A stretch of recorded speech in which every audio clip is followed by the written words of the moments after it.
So this boy that sits next to my daughter in fourth grade is kind of a bully, and he's known to bully other kids. One situation that just happened recently, just about 2 weeks ago, is that she was in class, and the teacher was showing them how to do some math problems on the board, and they had a worksheet, and Amia was copying down the answers that the teacher was providing on the board.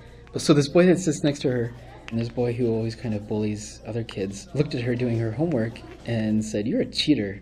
And Ami was confused by that because she was doing what the teacher told him to do. So Ami just kind of ignored him. She just kept doing her work. But he kept saying, "You're a cheater. You just cheat all the time," which doesn't really make any sense because she doesn't cheat. But he just kept saying it. It wouldn't let go of it. And he was obviously trying to get a rise out of her and saying, "You're a cheater. You just keep cheating and you cheat." And then finally Ami had enough and she just looked at him right in the eye and said, "Okay, why am I a cheater? Explain to me why I'm a cheater." And then he said, "Well, I don't know, you're just a cheater. You're just cheating." He kept kind of stammering, and she just kept kind of looking him in the eye and saying, "Why am I a cheater?" And then finally he just got quiet. And then after that, he kind of stopped bullying her and started treating her with respect.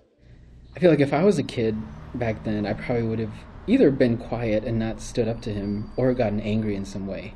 But she just looked him in the eye and demanded an explanation, and she didn't do it with anger and she didn't judge him.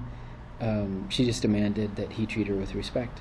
And I attributed that partly to the Montessori upbringing that she had, where there was a lot of focus on letting kids be themselves and manifesting their own qualities, and not everybody having to do the same thing or be the same way. But I also attribute it to a lot of the, I would say, Baha'i or religious upbringing that we've kind of instilled in her.